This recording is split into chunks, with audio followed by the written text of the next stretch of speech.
Yo, what's good? It's Asyilah here, and we have our guest Nagaia. Hello. Yeah. So Nagaia is actually one of the artists for Roots and Remixes, an exhibition that we had at HAUS KCH that we started back in September, and we are here today to dig into her life as a tattoo artist, as a female tattoo artist, and so on so forth. Okay. Alright.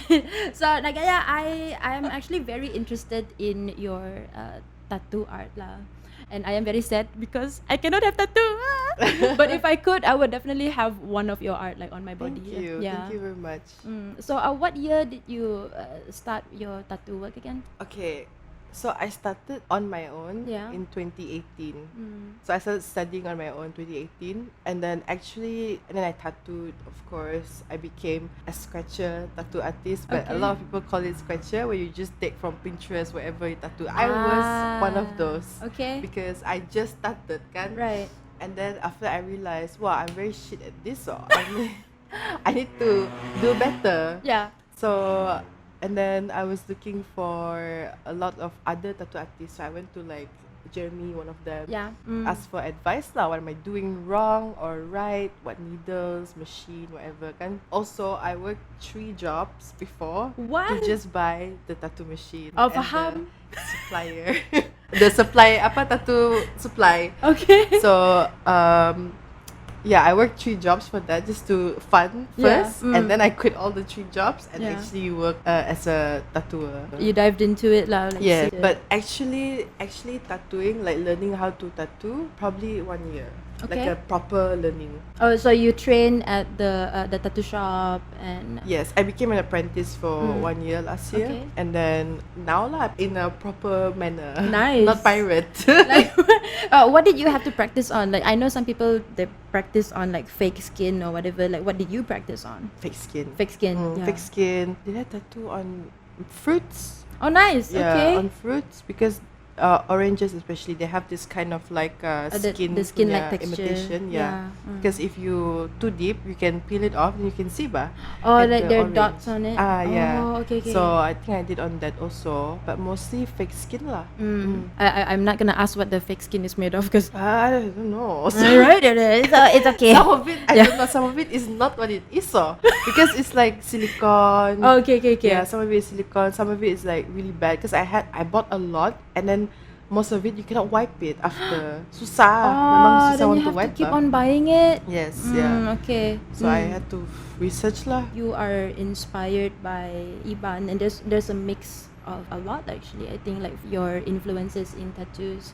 So let us know like what is your actual like your personal touch to it, and how did you find that personal touch to your art? So when I first started, I have to learn American traditional, because traditional is the way to properly draw something. It's like you can properly learn how to structure, because I thought I knew how to draw kan, but until I became an apprentice and learned how to draw, I did not know how to draw. Okay. So I had to start from scratch and then draw faces, like pin-up ladies. Oh yeah, for, okay, yeah. Like Sailor Jerry. And it is goes one like that. Yeah. So one of the main American traditional punya masters is of course Sailor Jerry. I was studying his artwork for a while, and then Bert Grimm's and all of that. And then from there, it kind of diverted into like a thought in my head, where I was told by my dad when I first started tattooing. He was telling me that if you want to get into tattooing, you should tattoo tribal. You should tattoo something Borneo, because you are Dayak and then why you want to tattoo other people punya stuff? True. You tattoo Dayak lah, because you are Dayak. Then I said, at that time I didn't know how to tattoo like properly kan. I didn't know how to pack colours even. And I'm just like, that one later lah, Dad. I can do line only now. I can tell him. And then after that he said lah, you have to learn Borneo tribe first. You want to learn Iban ka, whatever. And then after that talk in 2020, I took up a job opportunity. I went on for a production shoot around Sarawak for 2 months. Okay. So and this shop was renovating within that 2 months. So I went to like Mulu, Barrio, all of that Nice. So within that 2 months, I went to Batang Air, Nangga Sumpah, where I met the only last Iban master potter. He's very old, and I met him, and he was showing us how to do the pottery and all of that. And he has all these stamps that he carved, and like macam you do the pottery kan, and then he just tap the stamps on it, and then like turn tap, and he's the last person yang pola semua benda ba. So from there I'm also macam like sentap ba, because I asked him, why are you the last? He said, oh, new generation don't want to do this Oh anymore. my god, ya rugi He's the only person, even his grandchildren, whatever, si pola ba. So I was like shocked in a way that, okay, something here is dying for sure, because there is Iban Master Potter. Oh my gosh. I've never heard of it myself also. Until I went there, I saw it, I'm like, damn, okay. And also my mentor, Reef, he told me to get into Puak Kumbu because I love textiles kan. And then he said, has this been done? We said, no, it's not been done yet, it's only textiles. So that's when I dive into it, but I dive into it through Google first. Okay, yeah. Because there's no resource if you realize kan, Puak Kumbu online memang sedap. Online is very very hard, and then sometimes it just directs you to just photos of people wearing jawat and all that. So it's very different. It's very different from what you're actually looking for Puak Kumbu. I get it. Yeah. So I had like a whole like dilemma. Apa benda tu? I don't know what I'm doing at first, but until I went to one of my friend who does tribal for a long time. He's the only person that I can think of has this book confirmed.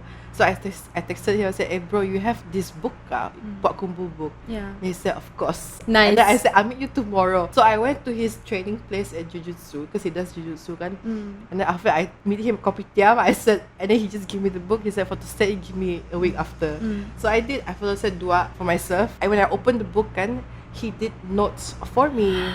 Cute. Wow. Okay. He did notes for me like Nangga this page ada kata. But Puak Kumbu kata is not like Pantang Iban punya kata. Yeah. And it's different. It's crazy. And then I'm like, oh okay. And then got Aji like shoes, moonrat kan. And then it's crazy because you don't see a moonrat like that in Pantang Iban. Yang whatever lah, yang always the tribal Iban when you see bahkan. And then he said, if you want to get into this, you have to properly get into it. Don't alang-alang. True. So that's when I took up people punya advice lah. Every tattooer who is older than me, they are all my mentors. Because I can never stop learning. I like that. I think your journey for this, especially when you're taking Puak Kumbu as your inspiration and whatnot, from my perspective, it's almost like the people who actually pledge to become Puak Kumbu weavers. Like once they get into it, like you cannot just back out of it. It is a spiritual journey, ba. It is a spiritual journey. Yeah. Thank you. I still have my turn of thought.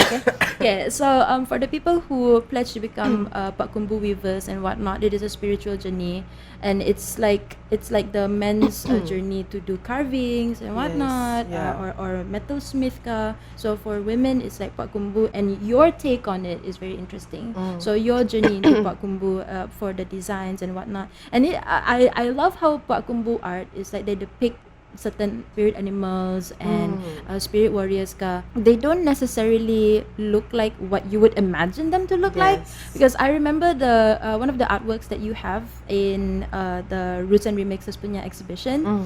Alright, so there was a piece where you show the underbelly of the spider. Oh yes. Yeah. So when we were doing the tour for the guests to see your artwork and whatnot, and then they asked, "What is this?" They didn't read the description just yet. So the first impression of this, what is this? Why does it look like flower or anything like that? And I'm like, this is actually the underbelly of a spider. And then yeah, it don't look like a spider. And I'm like, not everything is like what they seem. That's the thing. That's the thing about art though.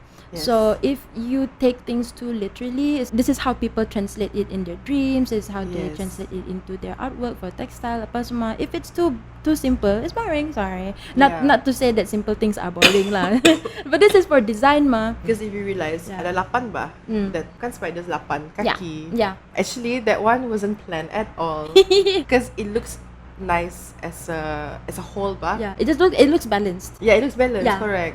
So when I see stuff, I see balance, ba. And some of Kumbu is normally balanced. Yes, I feel. No, I mean they do one Yeah. part, they do it similar, and then they stitch it in the Yes. middle, so it's supposed to be balanced. Yes, yeah.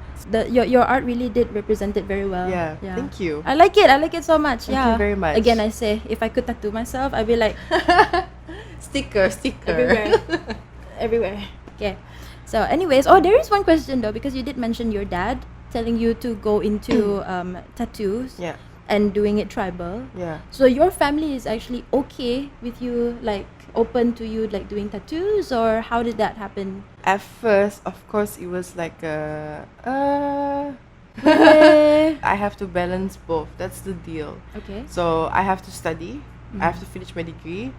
But on the side, I can do this, tattooing. As long as I get to finish my degree. Okay. So I think that's a fair play because, Yeah. okay, education is important, Yeah. definitely.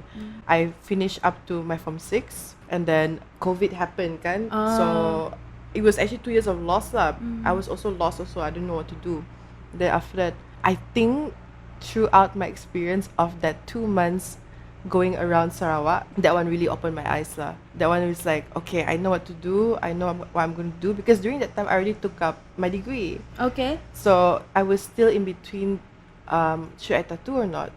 It seems like it's not going to go well, blah blah blah. Yeah. But then I pulled through, like I pulled through all the tough days, whatever.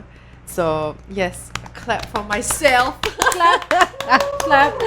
There you go. It's still hard, but it's okay. I can manage this time, you know. Yeah. I know how to balance my emotion. Right.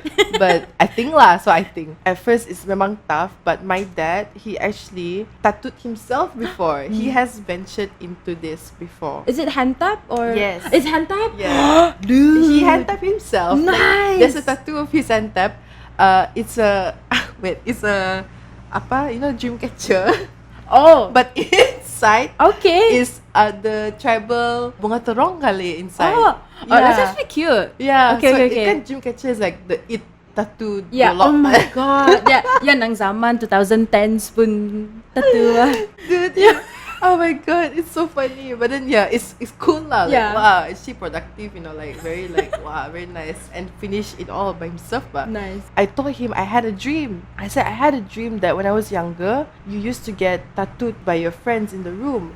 And he said it's not a dream. It's real. It's real. So Yeah. actually, dari dulu, since I was young, I've already seen people getting tattooed, which is my dad. So his Okay. friends who are tattooers would come to the house and tattoo him, and I would sit in the room with him. Nice. And then now, when I'm older and in the scene, and when they knew that I'm the daughter, they were shocked because those other people who were in that room when I was younger. So it's like a cycle, ba. So And they it's would so actually crazy. come and visit you and like see like what your work is. They actually You come? mean the now? Yeah. I mean, because we had like conventions in Kuching, Right, kan? That's right. how we. My dad came to visit my booth, see me tattoo, and then the older tattooers are like talking to my dad lah from afar. I'm like, tahu kan sejak whatever lah. Then after when I came to him, he's like, this is my childhood friend, blah blah blah. And I'm like, what? It's such a small world. And then suddenly the older generation kan, they started coming to my booth, and then they started like, where's Reef? She's dating this guy's daughter, is it? And I'm like, Okay. oh. There you go. That's the gang uncle like just trying to be Yeah, protective man. and stuff. It's They're so like, funny because I feel like I'm meant to be in this industry. Yeah. Because dari kecil, and then after that when I grow up, and then I already meet the uncles that I've already met when I was younger, but I had no memory of that, like zero recollection. But I thought it was a dream. The one I'm sitting down crying because my mom wants me to get out, but I still want to. But sit you still down. want to. Yeah. That's how you know you're like really interested in it. Yeah. Yeah. People getting pain. People getting pain. What does your tattooing like really mean to you? Like, of course, anyone who would look at your art is like inspired by it. Of course, Oh, yeah. You imprint something into them. But what are your actual hopes for like your artwork though? When I have my memory of Puak Kumbu, it's not sacred as it should be, because it's already sacred as as it is, Yeah. kan? But do people know that? Not everyone, I suppose. So your role is to educate them. Yes, I About feel it. that because Yeah. I'm not one to educate people. I'm not there yet Yeah. because I'm also educating myself. But probably just eye opener. I feel Okay. Yeah. can be like an eye opener. Like, oh, what's that? Why does it not look like that? Where did you get it from? Those questions, I want to make them ask those questions. I want to be the person who asks to let people ask that question. I don't know if it makes sense. I do. I do. Yeah. I feel like your artwork could be a trigger to more questions. Two more questions. Yeah. Yeah, that's to more right. questions about the traditional side of Pak Kumbu. Yes. as Yeah. well. Yeah, because I used to work in an antique shop where we sell pua and we sell parang and all Yeah. that. And sometimes people, even if they do buy and collect the old puas, they like it because of their patterns. But do they really care about what the patterns symbolize, or what the angkraba symbolize, what it's for, what the function is, like how old this is, where it's from? Some people, they do care about it because it's a story to tell, like because it's Yes. part of their collection. It's like a dinner time conversation. Hi, while you're eating your foie gras, let me tell you about this pua kumbu that I got in Borneo. You know, Yeah. so I think that the education side is like telling people like how the pua kumbu came to be is really important. Yes. Yeah, so in your own artwork, it's like you trigger those conversations by people asking, what is this? Where is it from? Yeah. Like, where do you get this kind of design and whatnot? Yeah, so I really do respect your way of portraying that. It's a bit, of course, confusing because you don't have anybody to turn to. I mean, like anybody in the scene currently lah. Right. But to us, of course, ada. But kampong. Yeah. and jauh.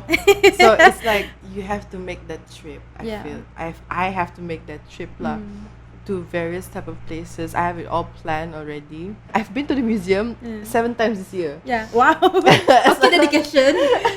7 times this year. It's a good museum. Well produced. Yeah. Very interactive, that's Right. for sure. Oh, okay, I like that. Yeah, I like that part too. And then the thing is, I went earlier this year kan, where I have negative 1% of the knowledge of Pak Kumbu. Right. When I went to the museum, kan ada knowledge pasal Yeah. Pak Kumbu There kan. is the Masya Allah. description. there's the description of it. Yes. But is it enough to feed the people who already have some knowledge of pua? No. No, not you at don't all. actually learn anything new from it. No. That's how you feel, yeah? Yes, Wow. that's the interesting part. When I went there, the thing kan, the name dari Saribas, for example lah. Yeah. Okay, nice, cool. They see the design, apa ya?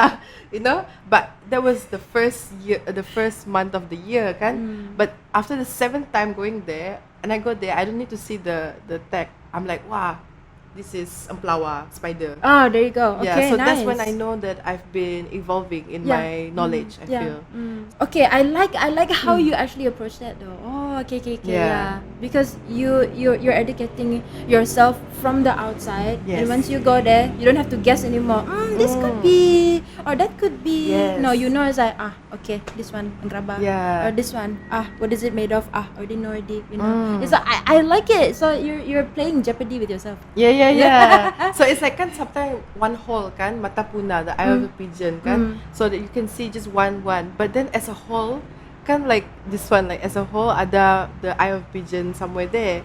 And then you wouldn't know from afar that's an eye of a pigeon punya design. But because it's taken from to another place, zoom in, kan they zoom in Yeah. with this eye of a pigeon. Ada kan? close up eh. Yeah. So, but when you see as a whole, I know which is which, like from that 5 design, like Wow. mata puna, like this one, that one, emplawa, whatever, Yeah. enkraba, whatever lah. So that's when I know, I'm like, okay, I need to know more. Evolve. Yeah. Oh. Now I'm still hungry. I'm still Yeah. hungry for knowledge lah, I feel. Wow, that's really part of your berjalai journey then. Yeah. It's your own Berjalai journey. kucing. Yeah, berjalai kucing. And you also like go to you plan to go to kampongs. Yes, yeah. More kampongs and like learn from people who do puak for a living. Yes. What would be the most important thing, like the number one question that you would ask them, like if you go and visit these people? Like what's your must ask question? Damn. It's so general, but I was like, how? Like how? Okay, I read the process. I've seen the videos of process, whatever kan. They have to take from the kapas, Yeah. kan, the kapas whatever, and then they have to wait it to dry. And that kapas bukannya like lidi punya size, Yeah. macam like infinity, whatever punya size is like so small. You're like touching your own thumb, you know, with it. Yeah. So I don't know, very halus. It's like this. It's like macam ni. It's like this. Yeah, it's really like yeah, it's like this. Like macam ni ba? Yeah, just macam ni. You mentioned that you plan to go to Kapit, is it? Yes. It is actually one of the more well-known places for people to make puak. Very beautiful. They have them small, and some are just really big. Of course, like the newer ones, you can tell like by the color, it's not macam ni, like the color is not matured. There's this light maroon going on. Yeah, but as they age, they turn into this more dark, more reddish color. It's just so sensual to touch. So like that one, it's like, very young. Yeah, this one is actually made with commercial color. Yeah. Okay. So back then they would do it like fully with the plant dye, right?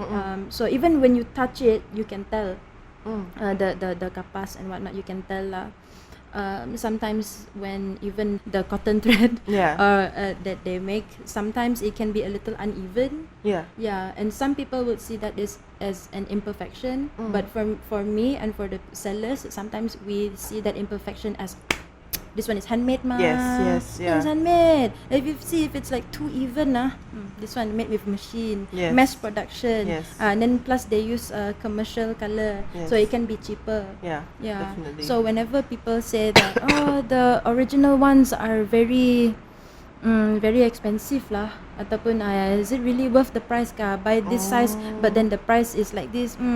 Is it really worth it lah? And I just say, madam or sir or miss.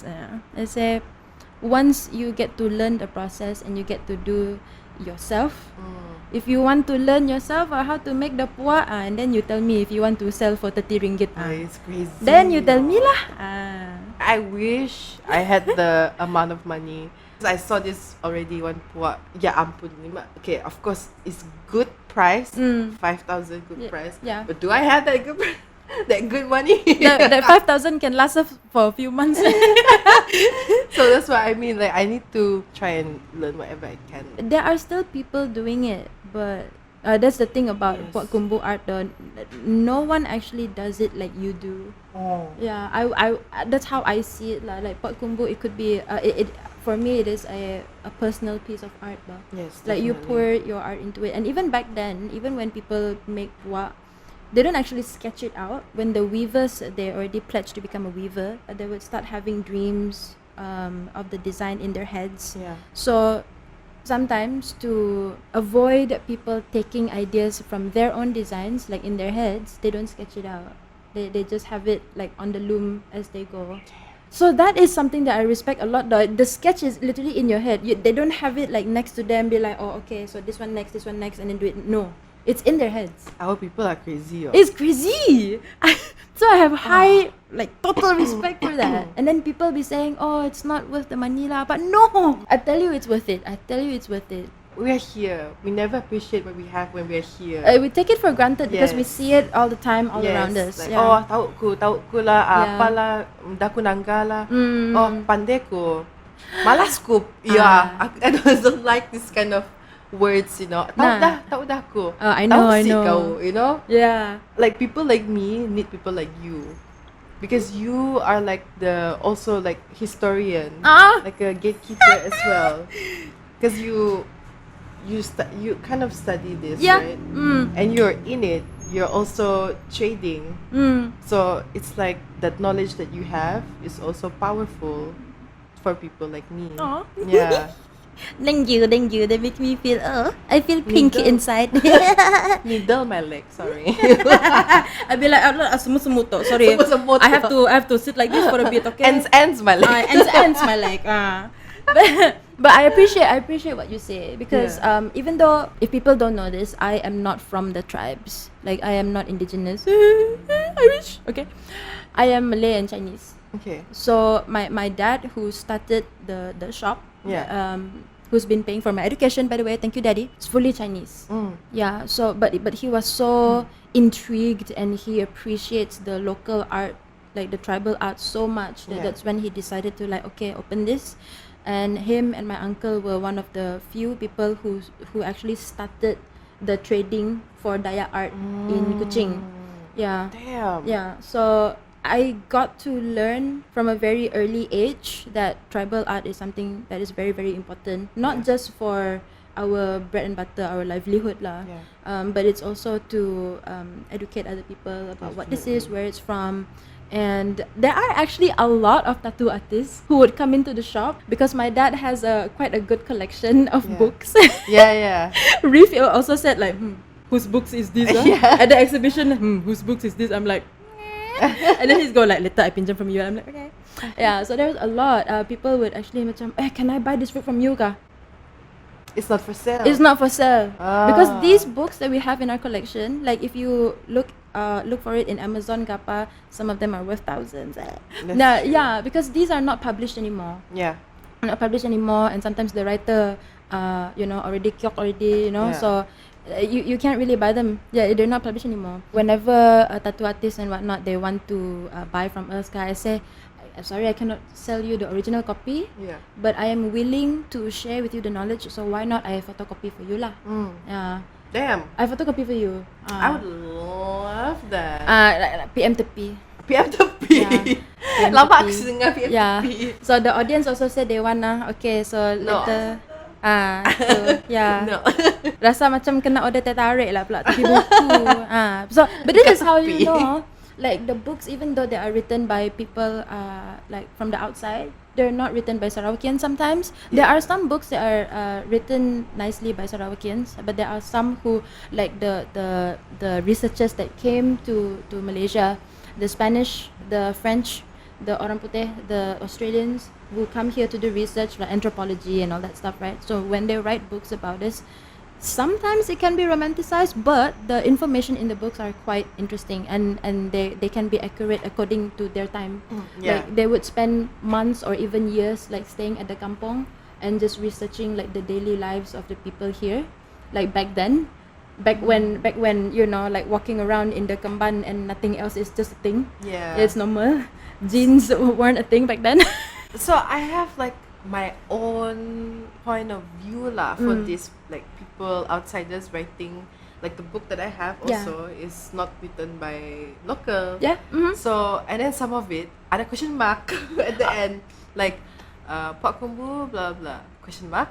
Aku macam okay, memang they research kan, tapi what if it was a language barrier? So one say frog, one talk deer, but they came to a conclusion of rice, just for example. Or it could be a majority like, what does this look like to you?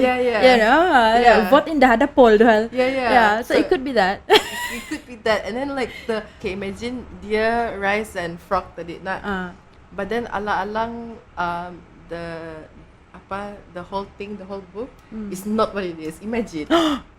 Like think about it. Like what if everything is not what it is? It could be moon. It could be tiba-tiba lintah bulan. It could be lintah bulan. Instead of rice, deer and kata. This is when we say perspective. Perspective is important lah. Of course, Too many questions. Too many questions. But I think that is the beauty of art. Sometimes it's how the beholder like interprets it sometimes, and even the researchers they do research, but it doesn't mean that everything that they say is like fact. Is accurate. It could be from their perspective, like how they interpret, and language barrier comes to play. But I think that is why it's important to like ask the older generation, but who are willing. I understand that some people, like they can be reluctant to share these old stories sometimes because we were colonized. I'm sorry that happened. We gotta accept the fact that we were colonized. And so, those stories were suppressed. I feel like this podcast is me putting it out there. I don't care, I cannot bash or what, but we are colonized, we were colonized, and we are still getting colonized, and then we are still suppressed. So like what you said, we allow ourselves to be westernized. That is true. I'm wearing a dress right now, I'm westernized. I'm wearing jeans right now. Everything, man. We have to accept the fact that we were colonized before, because people forget about it. True. We're just so used to everything that's like Western all around us that Yeah. we sometimes forget. Oh, it's actually not from our culture. Yes. But now it's embedded into our daily lives so much that we don't feel that it's weird anymore.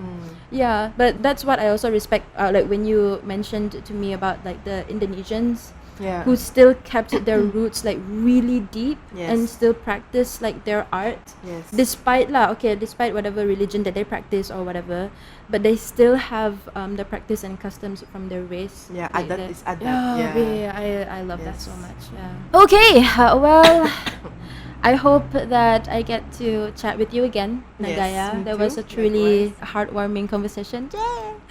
Yeah, I still feel pink inside.